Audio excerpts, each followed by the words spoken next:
ಅಮೆರಿಕಾಗೆ Iran ಸಂಸತ್ತಿನ speaker ಎಚ್ಚರಿಕೆಯನ್ನ ಕೊಟ್ಟಿದ್ದಾರೆ. ನಮ್ಮ ತಾಳ್ಮೆಯನ್ನ ಪರೀಕ್ಷಿಸಬೇಡಿ ಅಂತ ಹೇಳಿ ಕಿಡಿಕಾರಿದ್ದಾರೆ ಸ್ಪೀಕರ್. ಇರಾನ್ನ ಸಂಸತ್ತಿನ ಸ್ಪೀಕರ್ ಅಮೆರಿಕಾಗೆ ಈಗ ಎಚ್ಚರಿಕೆಯನ್ನ ಕೊಟ್ಟಿರುವುದು.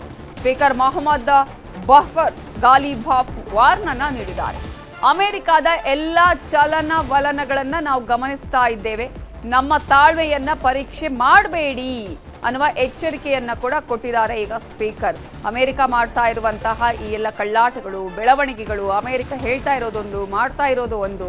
ಜೊತೆಗೆ ಈಗಾಗಲೇ 5 ದಿನದ ಶಾಂತಿಯ ವಿಚಾರ ಅಥವಾ ಯುದ್ಧ ವಿರಾಮದ ವಿಚಾರ ಹೇಳುತ್ತೆ. ಆದರೆ ಅಲ್ಲಿ ತಾನು ಏನೇನು ಬೇಕು ಆ ಒಂದು ಹರ್ಮುಜ್ ಜಲಸಂಧಿಯ ಬಳಿ ತಾವು ಏನೇನು ಯಾವ ರೀತಿಯಾಗಿ ಅಲ್ಲಿ ಯುದ್ಧದ ಮುಂದಿನ ಯುದ್ಧಕ್ಕೆ ನಾವು ಏನು ಜೋಡಿಸ್ಕೊಳ್ಬೇಕು, ಸಿದ್ಧತೆಗಳನ್ನು ಮಾಡ್ಕೊಳ್ಬೇಕು, ಅವೆಲ್ಲವನ್ನ ಮಾಡ್ತಾ ಇದೆ.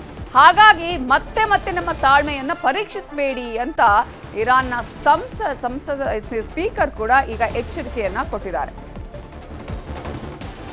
ಅಮೆರಿಕ ಆರಂಭಿಸಿದೆ ಶಾಂತಿ ಮಾತುಕತೆ ಏನಿದೆಯಲ್ಲ ಅದರ ಬಗ್ಗೆ ನಮಗೆ ಗೊತ್ತಿಲ್ಲ, ಅದರ ಬಗ್ಗೆ ನಮಗೆ ಮಾಹಿತಿ ಇಲ್ಲ ಅಂತ ಈಗ ಇಸ್ರೇಲ್ ಹೇಳಿದೆ. ನಾವು ಇರಾನ್ ಮೇಲೆ ದಾಳಿಯನ್ನ ಮುಂದುವರಿಸ್ತೇವೆ. ಹಾಗಾದ್ರೆ ಈ ಕದನ ವಿರಾಮ ಯಾರಿಗೆ ಹೇಳಿರೋದು? ಅಮೆರಿಕ ಇಸ್ರೇಲ್ ಜಂಟಿಯಾಗಿಯೇ ಈ ರೀತಿಯಾಗಿ ಯುದ್ಧವನ್ನ ಆರಂಭ ಮಾಡಿದೆ. ಅಮೆರಿಕ ಮತ್ತು ಇಸ್ರೇಲ್ ಜಂಟಿಯಾಗಿ ಯುದ್ಧವನ್ನ ಮಾಡ್ತಾನೆ ಇದೆ. ಆ ಕಡೆ ಅಮೆರಿಕ ಹೇಳ್ತಾ ಇದೆ 5 ದಿನಗಳ ಕಾಲ ಕದನ ವಿರಾಮ. ಹಾಗಾದ್ರೆ ಈ ಕದನ ವಿರಾಮ ಎಲ್ಲೇ ಏನು ಅಂತ ಕೇಳಿದ್ರೆ ಇಸ್ರೇಲ್ಗೆ ಗೊತ್ತಿಲ್ಲ, ಮಾತುಕತೆಗಳ ಬಗ್ಗೆ ನಮಗೆ ಗೊತ್ತೇ ಇಲ್ಲ ಅಂತ ಇಸ್ರೇಲ್ ಹೇಳ್ತಾ ಇದೆ. ಇಸ್ರೇಲ್ನ ರಾಯಭಾರಿ ಡ್ಯಾನಿ ಡ್ಯಾನನ್ ಈ ಮಾಹಿತಿಯನ್ನ ಕೊಟ್ಟಿದ್ದಾರೆ. ನಮಗೆ ಈ ರೀತಿಯಾಗಿ ಶಾಂತಿ ಮಾತುಕತೆ ಆಗ್ತಾ ಇದೆ ಅನ್ನೋದ್ರ ಬಗ್ಗೆ ನಮಗೆ ಮಾಹಿತಿಯೇ ಇಲ್ಲ ಅಂತ ಇಸ್ರೇಲ್ ಹೇಳ್ತಾ ಇದೆ. ನಾವು ಇರಾನ್ ಮೇಲೆ ದಾಳಿಯನ್ನ ಮುಂದುವರಿಸ್ತೇವೆ ಅಂತ ಹೇಳಿ ಇಸ್ರೇಲ್ ಕಂಟಿನ್ಯೂಸ್ ಆಗಿ ದಾಳಿ ಮಾಡ್ತಾ ಇದೆ. ಇರಾನ್ ಕೂಡ ಅಟ್ಯಾಕ್ ಮತ್ತೆ ಮಾಡ್ತಾನೆ ಇದೆ. ಸೊ ಕೌಂಟರ್ ಅಟ್ಯಾಕ್ ಈ ರೀತಿಯಾಗಿ ದಾಳಿಗಳು ನಿರಂತರವಾಗಿ ನಡೀತಾ ಇದೆ ಹೊರತು ಅಮೆರಿಕ ಅಧ್ಯಕ್ಷರು ಹೇಳಿದ ರೀತಿಯಲ್ಲಿ ಏನೂ ಆಗ್ತಿಲ್ಲ. ಇಸ್ರೇಲ್ ಮೇಲೆ ಇರಾನ್ ಸೇನೆ ನಿರಂತರವಾಗಿ ದಾಳಿಯನ್ನ ಮಾಡಿದೆ. 24 ಗಂಟೆಯಲ್ಲಿ 200 ಸೈನಿಕರು ಗಂಭೀರವಾಗಿ ಗಾಯಗೊಂಡಿದ್ದಾರೆ. ಇಸ್ರೇಲ್ ಆರೋಗ್ಯ ಸಚಿವಾಲಯದಿಂದ ಮಾಹಿತಿಯನ್ನ ನೀಡಲಾಗಿದೆ. ದೇಶದ ಹಲವು ಭಾಗಗಳನ್ನೇ ಗುರಿಯಾಗಿಸಿ ಇರಾನ್ ದಾಳಿಯನ್ನ ಮಾಡ್ತಾ ಇದೆ ಅಂತ ಇಸ್ರೇಲ್ ಹೇಳ್ತಾ ಇದೆ.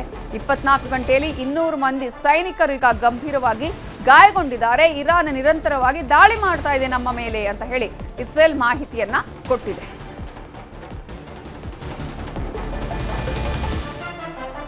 ಇರಾನ್ನ ಟೆಹರಾನ್ ಮೇಲೂ ಕೂಡ ಇಸ್ರೇಲ್ ಅಟ್ಯಾಕ್ ಅನ್ನ ಮಾಡಿದೆ. ಕ್ಷಿಪಣಿಯನ್ನೇ ಉತ್ಪಾದನೆ ಮಾಡುವ ಘಟಕ, ಆ ಘಟಕಗಳನ್ನೇ ಈಗ ಮೇನ್ ಟಾರ್ಗೆಟ್ ಆಗಿ ಇಟ್ಟುಕೊಂಡು ಈಗ ಇರಾನ್ ಮೇಲೆ ಇಸ್ರೇಲ್ ದಾಳಿಯನ್ನ ಮಾಡ್ತಾ ಇದೆ.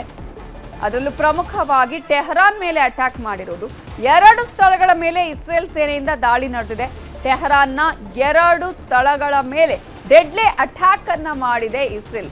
ದಾಳಿ ಮಾಡಿರೋದ್ರ ಬಗ್ಗೆ ಇಸ್ರೇಲ್ ಮಿಲಿಟರಿ ಮಾಹಿತಿಯನ್ನ ಕೊಟ್ಟಿದೆ.